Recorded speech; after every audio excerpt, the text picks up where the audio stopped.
when you start to say, who am I?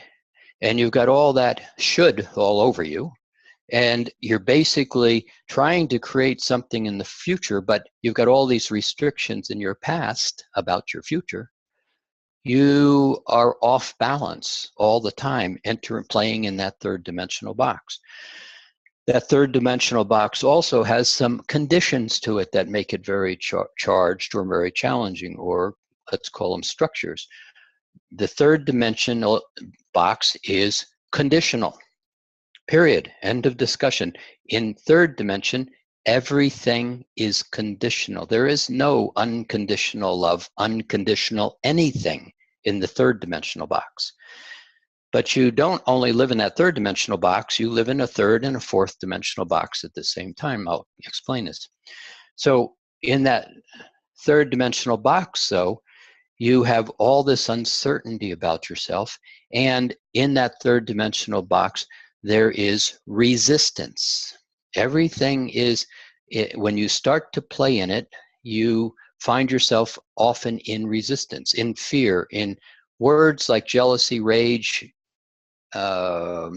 hesitation. All of those kind of structures are what happens in that third dimensional box.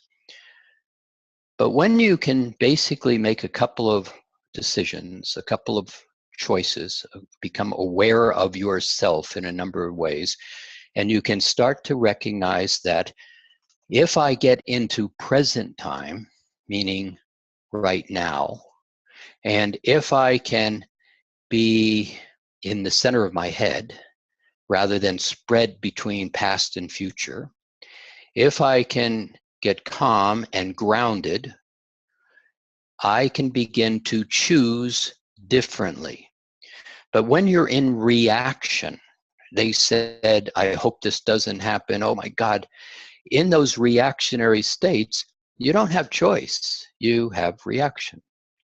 And so as you begin to get into a different energetic field, starting with present time, you step into a fourth dimensional space.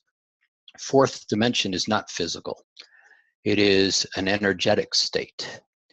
And in that fourth dimensional state, it has rules also. And three interesting pieces. Present time is the game of the fourth dimension. You can't be in the past and the future and be in that fourth dimensional state. Present time, right now, is what structures it.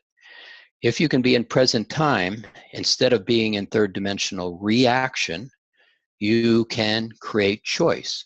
Now, choice is interesting because if I'm grounded, I'm in the center of my head, I can define where I start and stop. I'll explain that in a few minutes. And I can allow that to be what it is. I can choose to be right here. That doesn't mean I don't have my rent's due, my divorce is happening, my kid doesn't like me, I just got laid off my job. That's stuff. That's the environment you're playing in. But it's not who you are. In present time, if you have all that stuff, those circumstances, think about it. You're constantly in reaction, worry, fear, uncomfortableness, third dimension. But if you can get into present time and have all that same stuff, but recognize I can choose how to deal with this rather than be in fear and reaction, you start to create a whole different construct in the mental and the emotional body. And in that space, you begin to find that when I'm in present time, a lot of my stuff rearranges itself differently than when I'm in reaction and fear.